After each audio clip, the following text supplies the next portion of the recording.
Frédéric Aziza, LCP, il y a du son. LCP et Radio J. Vous l'avez un peu évoqué tout à l'heure, Monsieur le Président. Je voudrais vous poser une question à propos de ce qu'on appelle l'affaire Dieudonné. Qu'est-ce qu'elle révèle de l'état de la France? Et puis, qu'est-ce qui vous paraît le plus dangereux dans cette affaire? C'est les liens de Dieudonné.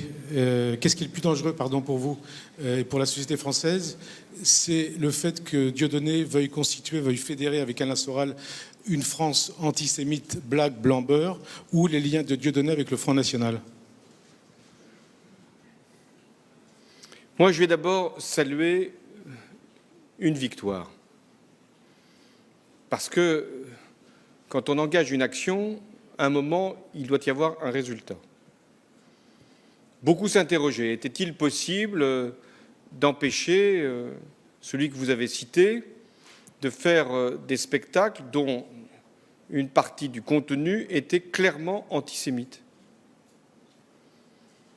Est-ce qu'il ne fallait pas plutôt laisser faire, faute de moyens juridiques?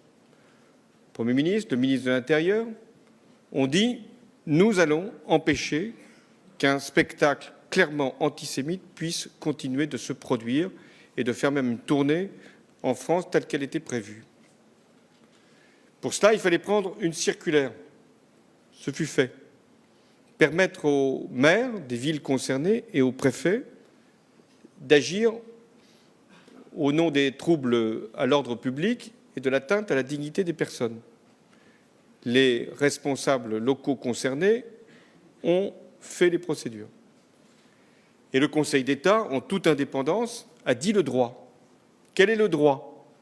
C'est que la liberté d'opinion, la liberté de création, la liberté d'expression doit être partout garantie, sauf s'il y a atteinte à la dignité des personnes et trouble à l'ordre public. Oui, une victoire a été obtenue.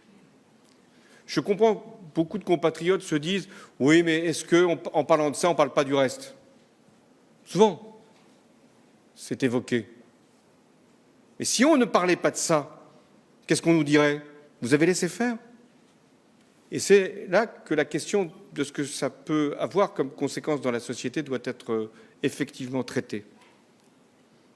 Il y a des personnes qui suivent M. Mbala en pensant qu'il n'est pas antisémite. Il y en a qui le pensent et qui vont à ces spectacles sans imaginer qu'il puisse avoir ce contenu. Il est très important qu'ils puissent au moins connaître la réalité. En tout cas, avoir aussi la réponse de la justice.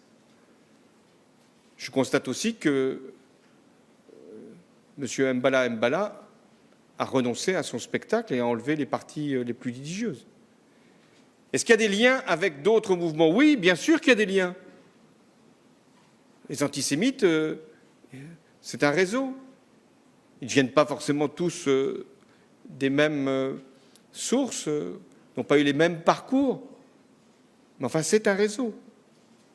Quant aux partis, et notamment le Front National et l'extrême droite, ce qu'il aurait à faire, c'est de dénoncer encore le caractère antisémite de ces spectacles de Dieudonné. Voilà pourquoi il est très important de lutter. Comment lutter? Il y a ce qu'on a fait sur les spectacles, il y a aussi ce qui doit être fait sur Internet. Et nous y travaillons. Le gouvernement, la garde des Sceaux, le ministre de l'Intérieur travaillent pour qu'on puisse là aussi agir. Enfin, la République, ce n'est pas deux poids, deux mesures. La République, c'est un tout. Il faut regarder la vérité en face. Il y a des actes antisémites, des paroles antisémites.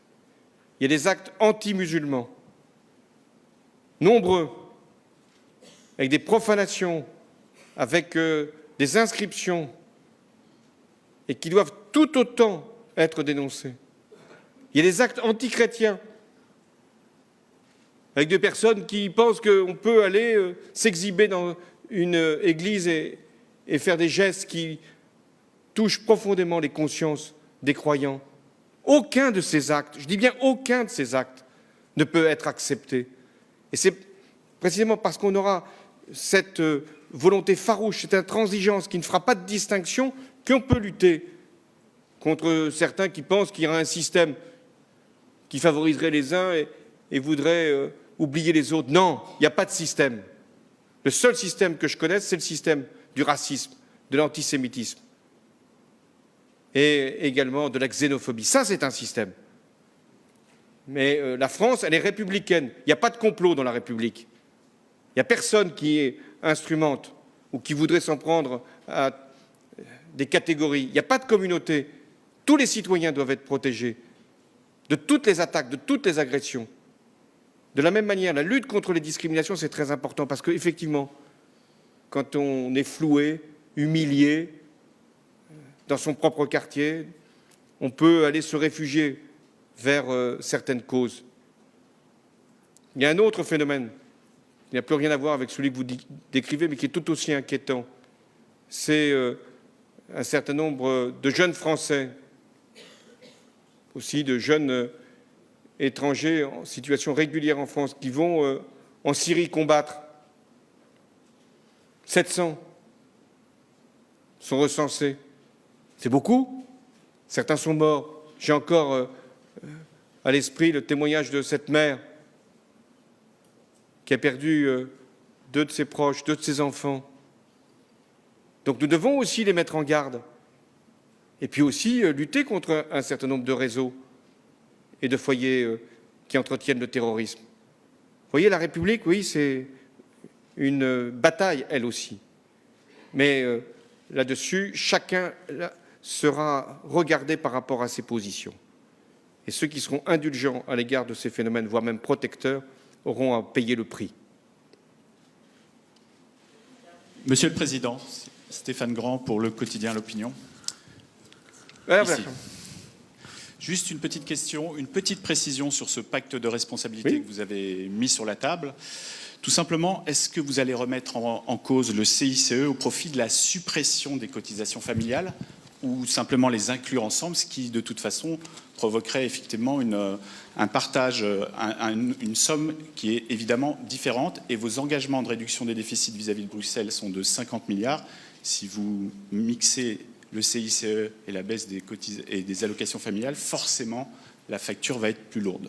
Alors, oui, je vais être précis.